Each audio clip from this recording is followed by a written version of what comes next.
I'm Travis Bader, and this is the Silvercore podcast. Silvercore has been providing its members with the skills and knowledge necessary to be confident and proficient in the outdoors for over 20 years, and we make it easier for people to deepen their connection to the natural world. If you enjoy the positive and educational content we provide, please let others know by sharing, commenting, and following so that you can join in on everything that Silvercore stands for. If you'd like to learn more about becoming a member of the Silvercore Club and community, visit our website at silvercore.ca. So today I'm sitting down with a fellow within the Ministry of Forest BC Wildfire Service. He's a senior wildfire officer of prevention within the Coastal Fire Centre. Welcome to the Silvercore podcast, Alan Berry. Thank you. I appreciate the invite. Hey, I got it out first try. You nailed it. I thought I was going to have to do that one a few times.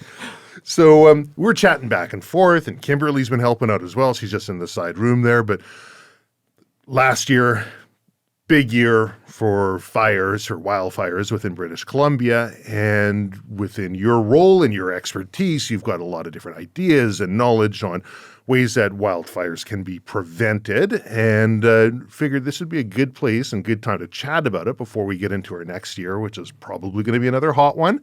And if we follow the same kind of trends, having a bit of knowledge is going to be important. So really appreciate you being here on this. I'll just start right from the get-go. There are some high emotions about what we could be talking about here. Have you felt that on your side? You know, I think initially when we start these conversations, it can be sensitive. But as soon as I start just explaining our perspective, some of the background, some of the things that I've seen, and really what the messaging that we're trying to share, common sense prevails, and people are like, "Oh, okay, you know what? Tell me more. Let me know what what I can do to help out." And everybody realizes, 5 of the last 7 fire seasons have been very significant in the province here. Yes. Last year, really big one, and everybody wants to do their part, and it impacts all corners of the province. So whatever we can do, and usually once I get to start passing along the messaging here, people usually come on board. Yeah, and I think the messaging that can be listened to here is applicable south of the border, applicable in other provinces. I mean, you're taking a very analytical approach to looking at how best to deal with our current situation. And I mean, there's always going to be those who say, well, the problem's going to be poor silviculture over the last few hundred years. And yeah, I'd say that's definitely part of the problem that's led us to where we are right now. But we have to deal with the right now and how we're going to move forward into a way, and education is going to be the best way to do this. So one of the areas that was talked about, and we've talked about offline, it was firearms and their impact within fires, particularly within British Columbia. And that was the hot button topic that I think had other people really up in arms. Yeah, I agree. I think the messaging for a long time, Smokey the Bear did a great job. It was campfires, start wildfires. So when we're looking at preventable wildfires, so human-caused, campfires still number one for us in the coast region. But we're starting to see a real understanding from folks that are using open fire, specifically campfires, in understanding what they need to do, where to have the campfire, having their 8 liters of water with them, having a hand tool, making sure that it's out, it's cold to the touch when it's done. And although we still continue to see wildfires associated with campfires, they don't really spread too significantly compared to firearms in particular, which we're starting to see as a real trending cause. So we may, within the coast region, we may see 30, 40 wildfires started from abandoned campfires or escape campfires. Okay. The numbers last year were less than 10 associated with firearms use or suspected to have been firearms use. In the coastal region? Just in the coast region, okay. Yeah.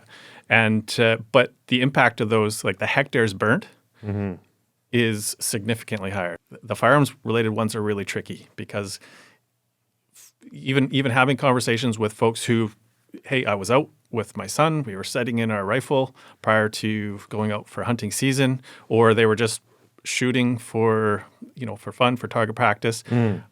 And it's 100 yards out, 200 yards out, potentially even farther than that. And a fire occurs, and they're not ready for it. It's not something that, you're in tune to go out and your target shooting at, say, a metal target or rocks, or you hit something really dry, like some dry moss or a lot of times the areas, especially on the coast that they're shooting in, is the big open areas. So after harvesting, what we call slash. So it's the debris that's left over after forced harvesting has occurred. And that can be really dry. It gets really dry really quickly. And we're starting to see a lot of fires associated with that. Interesting. I know I was getting some heat from different groups and different organizations. They're like, why do you want to talk about this, Travis? I mean, why is this something that you want to have on the podcast? Because all they're going to want to do is they're going to want to limit our ability to go shoot outside. And I look at it a little bit differently.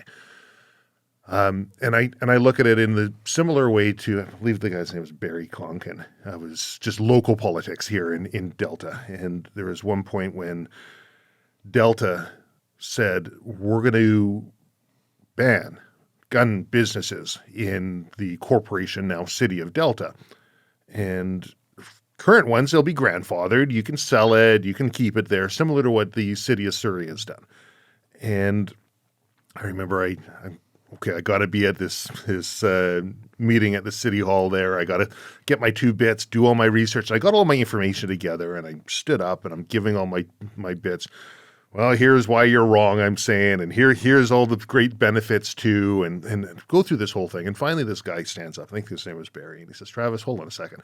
How much more of this do you have? I was like, well, I got a whole bunch, right? He's like, number one, we only have so much time. Number two, I agree with everything you're saying. I agree with all of these points that you're making, but this is politics. If we think this is what the public wants, then this is what we're going to look at. We're going to look at doing it if that's what we think that everybody wants. And I thought, oh, and I wasn't prepared for that level of honesty. And so when I look at this issue as a firearms owner myself, wouldn't it be much better to have the conversation and understand where both sides are coming from, and so that the public can be properly informed as to where people are going, so that these decisions can be made in a way where everyone's got their 2 bits in it. So that was my big motivator behind this. And I couldn't understand why others wouldn't want to have that conversation. But I do get the fear. Yeah, and I think there's sensitivities in many aspects of the use of firearms for a variety of different reasons. I'm solely coming at this from I look at every single wildfire that occurs in the coast region. I look at the cause. We investigate every single one of them, some of them to a much more detailed degree. So your one-off little one where our crew shows up, there's a car carcass sitting there smoldering. We know what's happened there. Right. But when you show up, and again, some of these larger fires, when we bring origin and cause investigators, this is their sole job, and they go in and they have a look. They go through their process of eliminating all other possible causes, and it keeps coming back to the same theme for us. It's firearms or something firearms related, like binary exploding targets or something like that associated with that. And I feel it's my job to educate firearms users on this potential. It's just not something that I feel that a regular person who goes out, shooting once in a while, or is new to it, is introduced to at the beginning stages through some of the education programs that are available there, or even passed down from other hunters that are out there, and hunters and firearms users. So for me, it's like this is an awesome opportunity to get onto your show here and be able to share that information and maybe start to looking for other opportunities to push this out. Absolutely. So how long, because I did a little bit of research prior to this. Oh, sorry. The office did a little bit of research prior to this to provide me with some information. I should put credit where credit is due. And research that's coming out of the States, it doesn't look like they've been tracking firearm-caused fires for a very long time. It seems like a newer sort of research metric that has been showing up. Is that the same here in Canada? Yeah, definitely. I think probably in the last couple of decades, we really started focusing in on every fire, not just the bigger fires, but and you see the trends from the smaller one. We're able to do that analytics to say, okay, what are we seeing that's increasing more? And the other piece for me with this, and I'll go back to the Smokey the Bear piece. Campfires were a huge issue, and the public outdoor recreational users we were going out and dealing with fires that were related from the escape from open fire. So I feel to a certain degree, because we weren't investigating them all to the finite detail, the assumption was it was either cigarettes or campfires that started every fire. So there's a high likelihood that this has been an issue for a while, and just the level of detail of the analysis and investigations just wasn't there. Interesting. Yeah, just like buckle up BC. Captain Click says buckle up. You don't hear about people driving around without seatbelts anymore. It's just sort of a given. They buckle up. Campfires, if someone's being irresponsible with a fire and they've got anybody else that it's around, you'll usually hear people piping up or other people coming in putting these fires out because they realize the effects that negligence can have and how catastrophic that can be. That education piece on the firearm side is the one that interests me because I'm going to learn a few things, I'm sure, because I've already learned a couple of things in doing some research and some of the stuff that Kimberly's been providing over. As a firearms user who loves to shoot long range, and that's going to be out in the bush, and like you're saying, oftentimes a clear cut makes for a nice open area for to set up and shoot, and it's lawful to do so, and check all the local regs, make sure that you're outside of boundaries that would prohibit it, and go ahead, go nuts. I've always been a proponent. You bring your targets out, you shoot them, you clean them up, and you go home. But it's not hard to find some popular shooting places because garbage has been left behind, and oftentimes it's these targets that are being shot at that are the major cause of what could cause a firearm. So how about you school me a little bit? What are things I should be looking for if I'm going to go outside and set up a range? It's exactly what you see when you go to your local fishing game club or range somewhere, something that's cleared of vegetation. And obviously there's the safety aspect of it. But ensuring that what you're shooting at, so the science there through some of the publications that have come out of the States is shooting copper and steel jacket or steel core bullets. The fragmentation from that, when it hits a solid object, they drop on the ground 800 degrees Celsius is what they're measuring that out. So that will start a fire if it comes in contact with something like a moss or a light grass, or in a lot of cases for us on the coast, in slash, so that material that's left over after logging. So clear that area out. Like when you go to your local gun range, there's, it's cleared of all the dried materials and stuff that could start or ignite. And think of the same thing when you're out in the bush. It's no different when you're out in the wildland versus when you're there. So it's the ammunition and what you're shooting at. Obviously, when we're talking binary exploding targets, there's a larger range associated with that too. When the explosion occurs, the weather is one of the major indicators for us. So the hottest part of the day, noon till 5 o'clock, 6 o'clock, on those hot summer days, when you're walking through the forest, or the material underneath your feet is doing that crackling, crunching, and you can kind of tell, like you can feel it that hey, there's a potential for a fire to occur. Avoid those times. Shoot in the morning. There's a lot of times there's still dew if there's good overnight recoveries, or after a rain. Like have a look when you are scheduling when you're going to be going out. If you got an opportunity to go, even just a little sprinkle will bring down the fine fuel moisture content to the point where we won't have an issue with those fragments causing a fire. Just think about it. But also, just like when you're going out and having a campfire, bring some tools in case a fire does start. So, like what? What would you suggest? Like I like the idea, clear your area ahead of time. Like how hard is it to bring a rake and just kind of rake up an area? How big of an area around would you suggest if let's say I'm shooting at steel targets. When I shoot at a steel target, I'm always shooting at AR-500 or targets. They've got a Rockwell hardness or C around 50, 47 to 53, I think, Rockwell hardness. like they're hard. They're designed so that when it hits, the steel stays intact and the bullet will essentially powderize. And I also have them in a way that they'll deflect down. And so I have an idea when I hit the target where it's going to hit to. But I also know that I don't always hit my target as much as I'd love to say I do. I don't always. And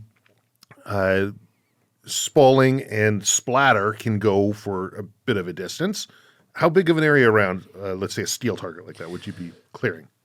Yeah, I think it really depends on what the location is that you've picked. Like if you're in a more covered forest canopy where it's going to be a little bit cooler potentially in there, your area doesn't need to necessarily be as large. It's the fragments from the bullet having that full stop right away and then breaking and fragmenting on the ground underneath. That's the area that's the biggest concern. So if you got some slope associated with that, or undulating terrain, and a lot of really dry material too, I would say, for us, when we go out and we target shoot, we look for an area that there's at least 5 to 10 feet on either side of the target and front and back of it that is free of material.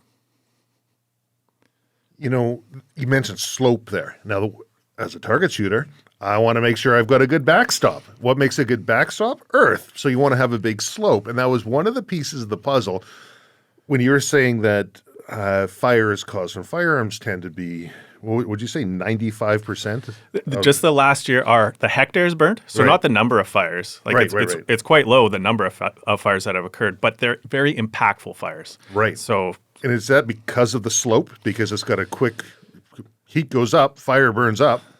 I think it's a combination of a lot of things. One, folks just aren't prepared to be fighting a fire right away because a fire started. A lot of times when you're out doing recreational shooting, you're not going to be in an area where there's a lot of people around as well.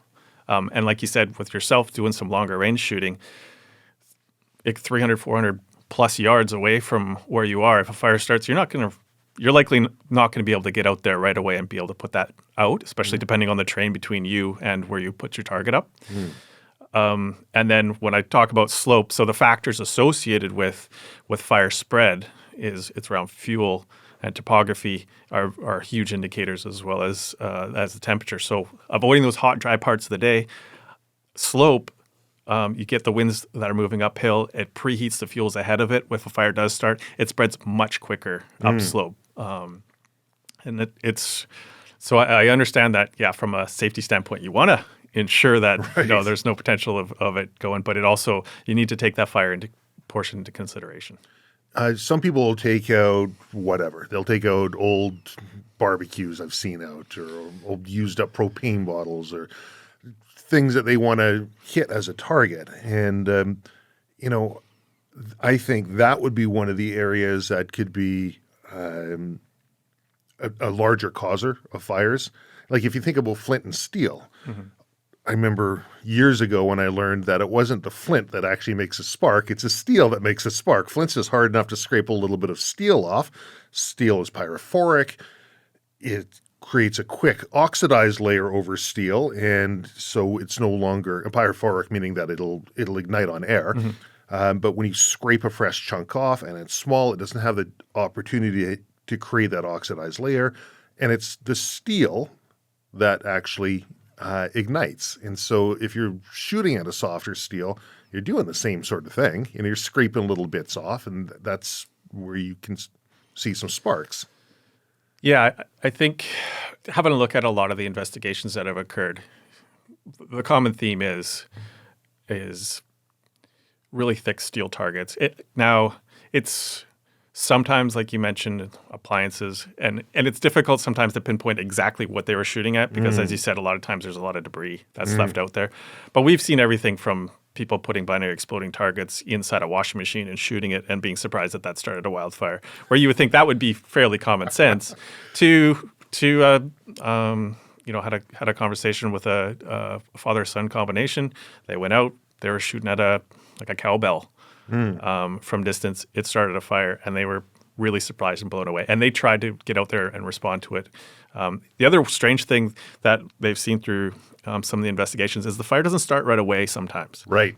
It can be like a 5 to 7 minute delay from when the really hot fragment hits whatever it is, the combustible material, and starts smoldering before you actually see smoke coming off of it, before it actually reaches that state of combustion where you're going to get a flame or actually noticeable smoke. So sometimes that delay is also factors into why these fires tend to spread.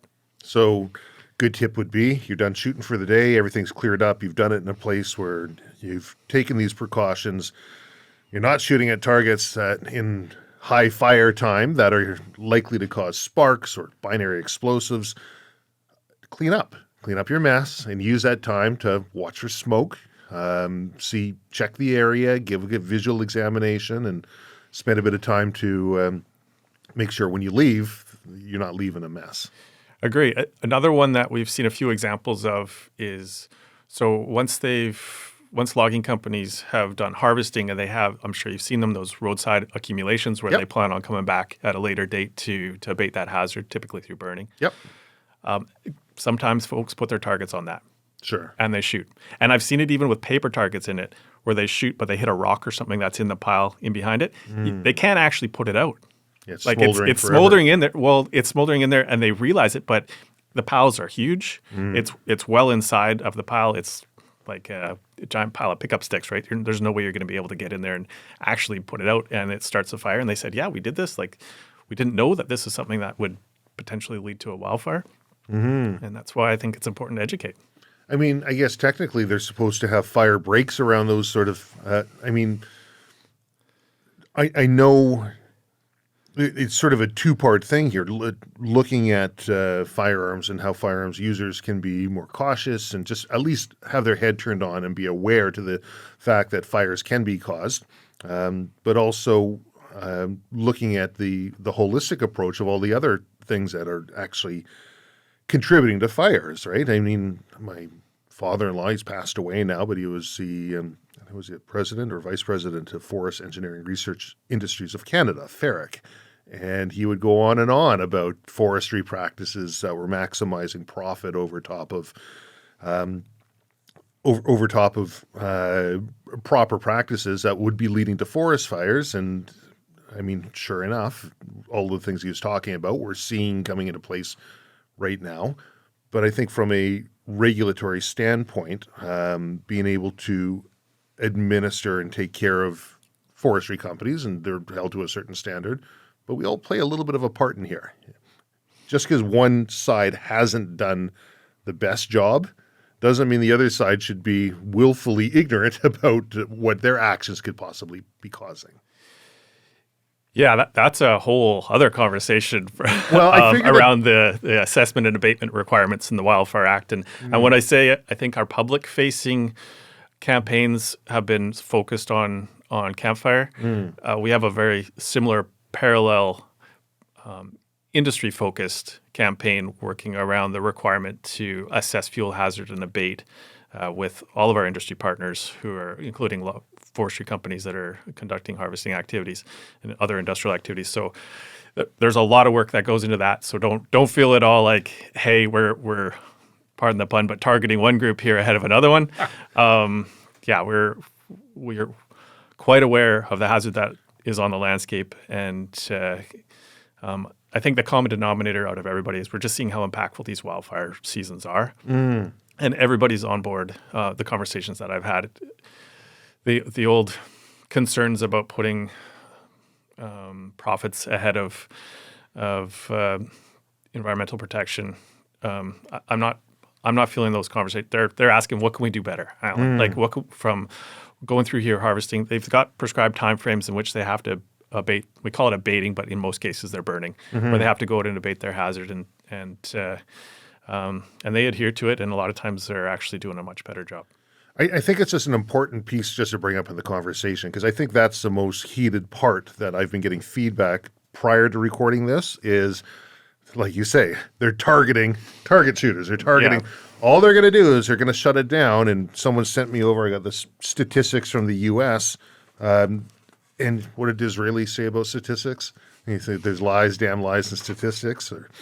I thought it was there's a statistic for anything. 95% of people know that. That's right. Yeah. It's like Anchorman, that cologne. 60% of the time, it works every time. He's got U.S. Forest Service Fire Safety Journal, Fire Program Analysis, Fire Occurrence Database. Of the human-caused fires that could be assigned a general cause from the source information, only 0.2% were placed in the new firearms and explosive use category. And they got this little chart here that brings it up. And they're like, what, 0.2%? That's pretty small. And then they break it down further and they say fires assigned a general cause of firearms and explosive use, half were given the specific cause of military ordnance.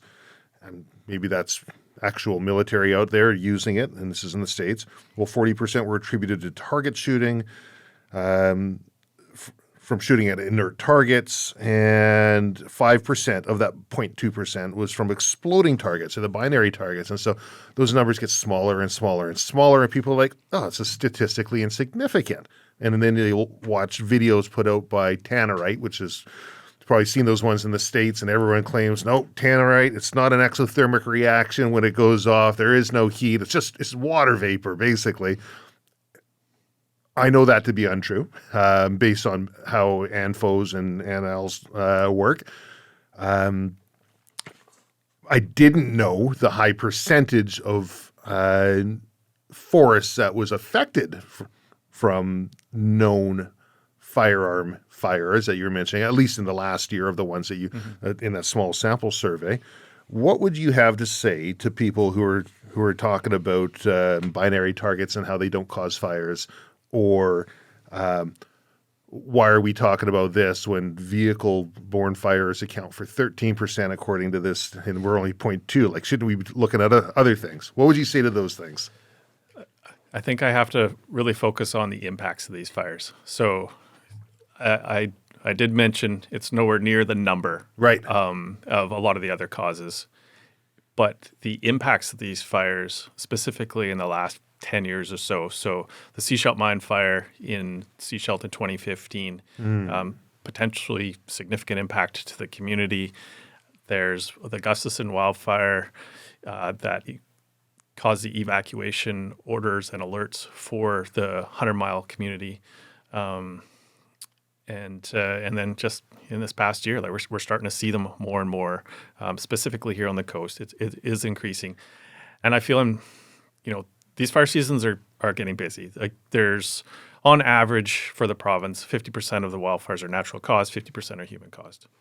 For us on the coast, it's on an average fire season, it's actually quite a bit higher. We don't get as much lightning, and having 80% of the population in the coast region, Right. We tend to see human caused fires be in that 60 to 70% range. Okay. So I think the past few fire seasons, what we've seen with the natural cause fires, that's all lightning. 2/3 hit the top third of a mountain. Typically, for those of us that hang out on the top thirds of the mountain, they're not the nicest terrain to be wandering around in, and a lot of times there's nothing we can do safely to fight those fires. So basically what I'm trying to say is we got our hands full just with natural cause fires. So if I can even get rid of one or two human caused fires that are significantly impactful, that's more resources to help protect communities, to help protect the environment, critical infrastructure, everything that's out there from a lot of the natural cause fires. And but more importantly, our workforce with the BC Wildfire Service and the contract community that helps us, the wildfires are getting more and more dangerous for sure. And we're starting to see that impact. And that's one less fire that I have to worry about sending fire crews out to potentially at their safety risk. Yes. Binary targets. What do you think about those? Well, I think anybody can go on the internet and see a lot of pictures of people blowing things up and fires that are associated with them. So I struggle a little bit with the argument that they don't cause wildfires, because I think anything can cause a wildfire if used in a proper situation. Sure. And when it comes to binary exploding targets, that's no different. So I think the same message I'm passing here for when we are doing target shooting can be applied to the use of binary exploding targets. The only piece for that to realize is that because there's been quite a few fires, again, known to be started by binary exploding targets. When we put on open fire prohibitions in the Coastal Fire Center in the summer months, we also prohibit the use of binary exploding targets as a piece of equipment to use. So they are prohibited outside of or in the area where our jurisdiction applies. That's what, a Category 2 fire that then encompasses binary, right? Yeah. So there's a list of equipment and materials that will prohibit associated with different types of open fire prohibitions. And for Category 2, which is our backyard burning, that's usually the first one that comes on. Okay. We also prohibit binary exploding targets at the same time. But campfires wouldn't be covered in that one, would they? No, campfires are that. Typically, we wait a little bit longer to put the campfires on. As I mentioned previously, there's a lot involved with the campfire prohibition, and unfortunately, if we can dispel one myth, fire season doesn't coincide with campfire prohibition season. There's a perception around that it's like, well, why do I have to care? There's no campfire ban on yet. Right. But the campfire ban is typically the last prohibition that we'll put on. And there's a variety of reasons for that. It's really tricky to enforce. There's a lot of resources that are associated with it. It takes a lot of time and effort to communicate that out to make sure. And there's a lot of ways that people can use campfires quite safely. And I'd say, going back to Smokey the Bear, we do a pretty good job of messaging that. The other issue I have with putting on a campfire prohibition is right now, you can go out to Cultus Lake, have your campfire at the campground there, and it's safe. You've got people around. There's a whole bunch of people. When a prohibition's on, if somebody's dead set on using a campfire, they're going to go hide it in the back area somewhere. Likely detection is not going to occur quite quickly, and we rely upon the public to detect almost all of our wildfires. We used to have the top of the mountain detection locations. Right.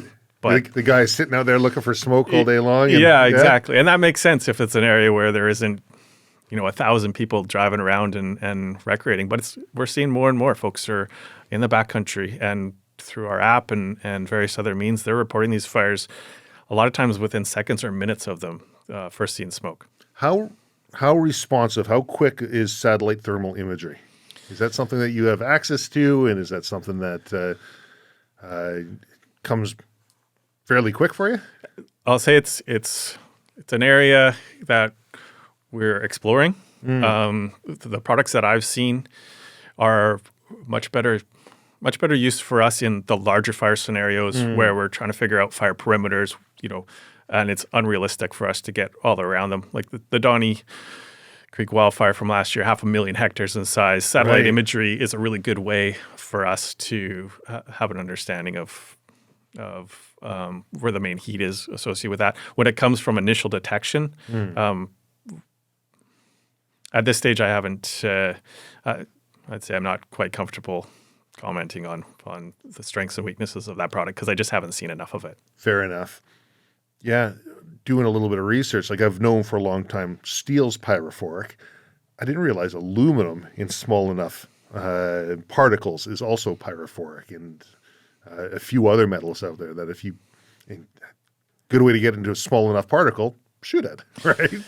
Yeah, and that's the big thing too. It's a lot of the publications that I've read. It's the particles. It's the smaller pieces. So not the if we're shooting a bullet, it's not the full bullet itself that is typically the issue. It's when it has that significant impact and breaks up into a lot of pieces. Those little particle pieces are a lot of times are what's causing this fire. I remember I was always raised, you got your fire triangle, you need 3 things. And then when I was doing some volunteer stuff with the fire service over in Washington, and they said, no, it's 4 things you need. You need 4 things. You need fuel, you need heat, you need oxygen, and you need a chemical chain reaction. So I thought, okay, what do you mean chemical chain reaction? They said, well, you can have as much fuel as you want, beside as much heat as you want, beside as much oxygen as you want, but unless they're interacting together in some way, you're not going to have a fire, right? So when people are, and I thought that was kind of an interesting little tidbit of information. And I think about that when I'm lighting fires, or if I'm shooting, or if I'm doing different things. How do I get rid of that one piece that's I'm able to, because I can't get rid of the oxygen. No. Fuel, well, I can limit its access to fuel. Heat, well, that's going to be a tough one for me to deal with. But the chemical chain reaction part, I got a lot of input on that one. That can vary from, like you're saying, clearing a space out, waiting for damper weather, time of day, or maybe just not going out and shooting at that time, right? There's a bunch of things that I can personally do to limit that chemical chain reaction. Are you getting any hate yet from people saying, like, are you going to ban guns? Are you going to ban our ability to use firearms out in the bush? Yeah, that's, we haven't really pushed this campaign out too hard outside of this year. So the initial conversations I've having, that's the first reaction. And as soon as I explain that this isn't the intent of this campaign is to educate and to prevent wildfires and not to prohibit the use of them. It's like I said with campfire bans, if you can't enforce it, there's no point in doing it. And the use of firearms, to me, that's a whole world we don't really need to be going down. I think there's an opportunity for us to educate and really see significant reduction in these fires. And then from there, that's the best and easiest solution for all of us. I agree. I honestly, when you look, especially when it comes to firearms, I mean, if you look at rules that are put in place on firearms, like, I don't know, recent federal legislation banning certain firearms, these guns are locked up in people's safes. They haven't got the buyback in. They've been sitting there for how long? And we're seeing crime rates going up still. And we're seeing firearms misuse going up statistically in Canada. Yet all of these people have got their guns locked up in the safe. It's not targeting the right area because it's not dealing with the actual causes, or people will ignore it. Like, someone's up to criminal intent, they're going to go across the border, they're going to find themselves a gun, they're going to smuggle it across, they're going to use it criminally. Trying to enact legislation or regulation on firearms use in the bush, I think, from my perspective, and I might be biased, but I think that's completely the wrong way. And I do believe that the education piece is 100% way more effective, because you're not going to stop somebody from going out and shooting the bush if they're intent on doing so. But you can have them make sure they're not having a fire if they keep these little steps in place. Absolutely. And I think for us, the advocacy amongst the firearm user group to be able to share that information, we're all using the same chunk of land. As I mentioned, my family, we're 3-4 generations now of hunters. It's an amazing pastime that really dovetails nicely with fire season. So fire season ends, and we go into a nice opportunity to reconnect with the family, go out and do some hunting, and we've got some amazing spots. And one of the areas where we've got a family cabin that we go to quite frequently is very close to where the Sparks Lake wildfire occurred in 2021 near Kamloops. Right. And so there's limitations now on where we can hunt in there and how we can hunt in those areas. And again, I'm saying, hey, like, if that fire didn't happen, and I'm not saying that one was caused by wildfires or by firearms use. But you did it. We had this conversation ahead of time. All right. You got me. All right, go on. But I do see, I see the impacts of the pastime that we really enjoy. And I think especially the hunting community here and all the folks that do outdoor recreation using firearms, the impact of one of these wildfires on the areas where they like to live and play can be significant. And there is the potential for a financial hit as well. What's that look like? So we investigate every single wildfire, as I mentioned. Yep. Human-caused wildfires, under the Wildfire Act and regulations, we have the ability to recoup costs for all of the fire suppression costs that occurred, which can be significant. No kidding. The damage to Crown resources, and then also lay an administrative penalty through that process. And for me, I would be devastated if myself or any of my friends or family were out and shooting, and or even any of your listeners, like, if they are out there and cause a fire, the potential for having a significant monetary penalty afterwards would be, it's just another reason to be very cautious. You're paying for the helicopters and their fuel, the planes, the people on the ground, the resources, and everything else that gets burnt. You're on the hook for Potentially. Yeah. So, how are these fires investigated? Because I think that's useful information for everybody but the arsonist, people who are out there and they understand what you'd be looking for to investigate a fire. Would use those as tips to be, okay, maybe I won't set up targets like this. Maybe I will have an area cleared. So when we're doing an investigation, it's a twofold process. There's the fire origin and cause investigators. They'll go out and through a process of elimination, they'll eliminate all possible causes and root it down to this is the location where it started and this is the cause. And through this process, it's balance of probabilities, so just a better than 50% chance that this is actually what happened. And then we have an investigation team through our enforcement partners. It can be the Ministry of Forests has the compliance enforcement branch. We also team up with the Ministry of Environment for their Conservation Officer Service, help us out with our investigations, or potentially the RCMP. They all have authorities under the Wildfire Act and wildfire regulations, and they can assist. And so they lead through an administrative process to review every single fire, and the ones that we have, the Crown feels that they have a chance to be able to recoup costs, they will pursue it, and we do pursue them aggressively. What other areas? What other things do people know about? I mean, are there, the binary one is new-ish in Canada. I mean, it's been around in the States for a long time, and it's a permissible thing for the last, 10 or so years that people have been using those. So I think it's important that people realize that despite what some claim, binary targets are exothermic, and heat is a byproduct of ammonium nitrate, which is their base of, you use a sensitizer of some type to get it going. Aluminum powder is typically what they find in the ones that are being sold. But then, of course, if that fine aluminum particulate is going to be something that can burn too. What other things do they know?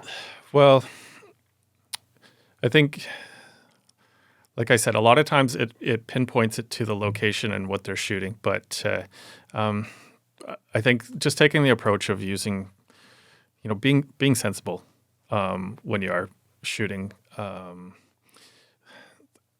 When I say sensible, we've run into a whole bunch of stuff. We've run into people who didn't realize that shooting propane tanks with active propane inside had the potential to cause a wildfire. Like, there's a whole variety of different things that we run into. I don't really know how to narrow it down to just, do what a reasonable person would do when you're out in these environments. And the other thing that we run into quite a bit in those situations is they're shooting firearms and they have a campfire on the go, and they're maybe shoot some fireworks off all in the same location because they feel like this is a safe spot for us to do it, and then something causes a fire. Those ones are a little bit harder for us to put our finger on exactly what the cause was. Right. But at the same time, it's that sensible piece that I can get a little. We can get pretty frustrated from a wildfire standpoint because these typically are happening long weekends, where there's a lot of people there. They can happen 2 or 3 fires under the right conditions can happen at the same time. So it really pushes our ability to respond. Mm-hmm. What did Mark Twain, Samuel Clemens say? Common sense isn't that common, right? But yeah, shooting full propane canisters, they tend not to blow up. They tend not to light. You got to put them on a fire first, and then the overpressure valve will come out, and then you shoot at them. But they go flying, and they'll fly everywhere. I'm sure people have seen videos of these things, and you have no idea where these things are going. So not a good idea. But also metal, right? So, and it may not necessarily be the propane itself that is the issue, but you're shooting at a metal target. Right. And then for us, when we're responding, we show up there. We can't actually go fight the fire right away because we're not sure, is that, has it been levied? Is there, right. Or do we have to wait? So a lot of times it's just things like that. And then the non-vegetative component to that as well. So we don't attack a wildfire. The BC Wildfire Service doesn't with like the self-contained breathing apparatus or anything like that, like a structural fire department would. Right. We have to stay upwind of the non-vegetative stuff, and a lot of times that limits our ability to actually get in there and respond. So when you sometimes we will show up to some areas where there's a lot of debris that's around, non-vegetative debris, and we can't fight the fire right away, or we have to take different tactics on how we're going to apply it. And you mentioned BLEVE, boiling liquid expanding vapor explosion, for people who are like, what is he talking about? And then, of course, you're fighting a forest fire. You're not, are you going around with a little, I think they call them piss pots? The hand tank pump? Or Yes. I think a Is few that- different terms for them, but we'll call them a hand tank pump on this one. It depends on what we need. In most cases for us, when we're in peak fire season, if the fire has the potential, especially in those open fuel types, we're going to use whatever means is at our disposal. One benefit that we have here on the coast is a lot of time water is quite available, although we'll see with this fire season with where we're at with snowpack. Yeah. So many questions, so many different tangents. We can kind of go off on those things. I remember years ago, the Kamloops fire. I'd be in my mid-20s, I guess, at the time. The cabin up past Kamloops up in the Bonaparte Lake area, and went up there to detach the dock and take the propane canisters and float all that stuff that couldn't hike out into, because it was hike in or fly in only, and put it into the center of the lake. And hopefully, if the fire got by there, then who would salvage some of this other fire load and things like the generator and everything else that we didn't want to have burnt. And did all of that. Couldn't even see across the lake because of all the smoke. In my youth and my bright idea, I'm like, I've never seen a forest fire before. I want to see what this looks like. I want to see the flames, right? So anyways, I hike on out, take the vehicle, drive up until I start getting closer. It's a bit smokier, and then I start seeing fire crews, and they're boogieing out of there. And they're telling me, you better get out. The fire's growing. It's coming fast. That's like, not a good sign. Like when the fire crews are going, then right. I'm like, okay, I'll just go up. I'll just get close enough so I just want to see the flames, right? Like, how fast could I know how fast fires go. They can't go faster than what was I in? It wasn't my wood panel station wagon. It was, I think it was I had a 1980 F-250 with the dual diesel tanks on it, and can't go faster than my truck that has basically no brakes. But I didn't take into account wind shift in the fact that you can't see where you're driving when the smoke hits. And I remember having to open up my door and look and keep feeling to make sure I'm still on the gravel, and am I dipping off the side? And okay, now I get it. Now I get why they're getting out of here so quick. Yeah, we come across the odd abandoned vehicle in the aftermath when we go through, and that wasn't here before. It was completely not common sense. It was completely preventable. Yeah, please don't do that. Right. Don't do what Donnie Don't does. Well, the serious side of that piece is a lot of times I've worked on incident management teams on a lot of some of the larger fires around the province over my career, and safety of responders is our number one priority. Safety of the public is number two, and sometimes when we're in those situations where it's a tactical evacuation, we got to get out of there. Sometimes the responders will put their safety compromised to make sure that the public can get out. And it's one thing when you're under an evacuation alert and then you've been ordered to get out, or a tactical evacuation is when a fire just comes through and we don't have the ability to actually put alerts and orders in place, or work with our local government partners to put those in place. And in those situations, unfortunately, sometimes responders will put their lives at risk to ensure that the public get out safely. So yeah, try to avoid those if we can, please. Yeah, let's work together as a team. Exactly.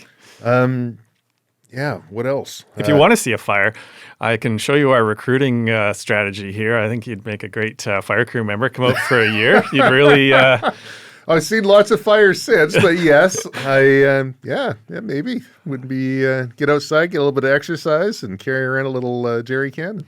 Yeah, no, we're always looking for opportunities to hire folks, especially with an outdoor recreation background like yourself. I would have first-hand insight on where the morels are going to be the next year. Yeah, I guess the other piece of the puzzle, which I think people might find useful, would be some of the websites that you guys have. Yeah, absolutely. So this past year, our app has gone over, or has received a bit of a facelift. A lot of feedback was provided in the past few years, and now this year it's rolled out. If you have it on your phone already, the BC Wildfire Service app, you'll see that it's already got its facelift, and there's a whole bunch of new options in it. And it's a wealth of information on everything from open fire prohibitions and information on existing fires that are happening, like what's out on them, what are we doing, and fires in a lot of cases we're in we call modified response. So we're watching them, but we're not actually doing any action maybe currently, or we're just doing minor action on it. A lot of times it's just protecting structures like your cabin on Bonaparte Lake. Right. Maybe, when we're talking 20, 30,000 hectare fires sometimes, and minimal resources, especially the backcountry fires where likely not going to impact communities or critical infrastructure. There's a ton of info that's on there, and it's a lot more user friendly. I've noticed. BC Wildfire Service folks, we go to the app to get the information. Yeah, because it's the most current information that's available there, and a lot of times it's within minutes of getting it. Does it geolocate? Like if I wanted to click and let's say I'm traveling out of town and can I have a fire here? Click. Absolutely. And that's awesome. And more importantly, if you see a fire, you actually have a report of fire function built into the app, and you can take pictures of the fire and add it to, so it's a quick bunch of tick boxes as you go through it, and sends it off right to our Provincial Wildfire Reporting Center. Oh, that's pretty cool. And so prevention is my day job, but when we're in peak fire season, I help out a lot in the coordination officer role. So preparedness, responding out for crews and resources. So when you get multiple reports that come through, to be able to see a picture of one, so when we're allocating resources or actually reroute the air tankers to this one based off this picture, it is 1,000 words for sure. No kidding. Well, I like that geolocate function as well. I remember I was on a moose hunt last year, and I was in an area that was close to some fire bans, and I'm like, can I have a fire here? Can I not? And so I'm trying to figure out like what the fire areas are. But if that's all available through Google Earth or however those things overlay, the different fire regions overlay, man, that make my life a lot easier. Like I said, there's been a lot of improvements to the app, so I'm excited for folks to use it this year, and for us to continue to look for opportunities to improve it. But that one-stop shop, I think, is a really important tool.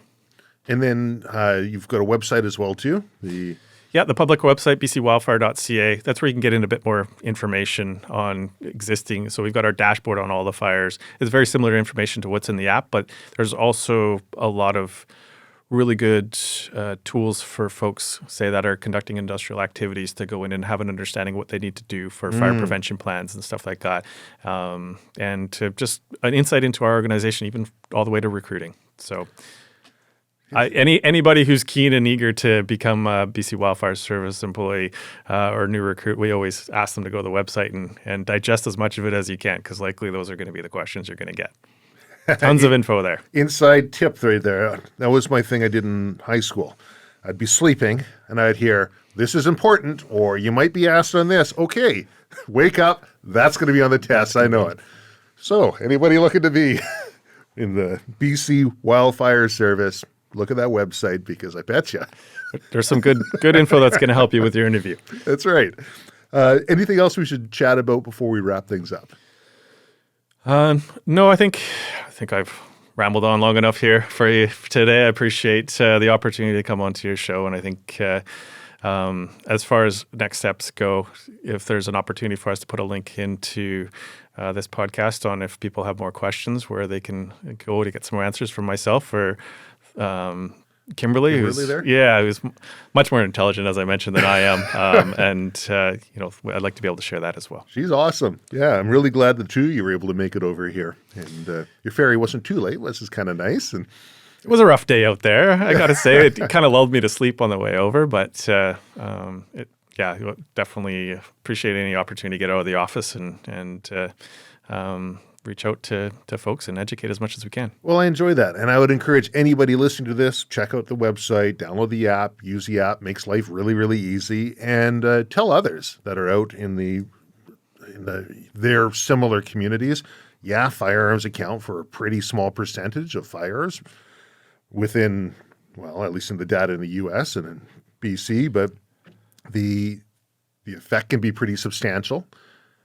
And for all the people out there that are saying, Trav, why are you talking with these people? They're just going to limit our ability I personally think that education is a much better piece of the puzzle, and the more that we're able to have these conversations within our own communities, we can self-regulate.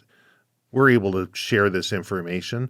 Yeah, maybe we clear a little bit of area around our targets. Maybe we take a look at what our backstop looks like, what that fuel load looks like, and maybe we change up what we're shooting at, and maybe we just don't shoot in that day. So there's a lot of different options that we can kind of take. It'll never stop the bad apples. There's no way to prevent that, but I do think that chatting about this is an important piece of the puzzle. 100% agree. Thank you very much. Thank you.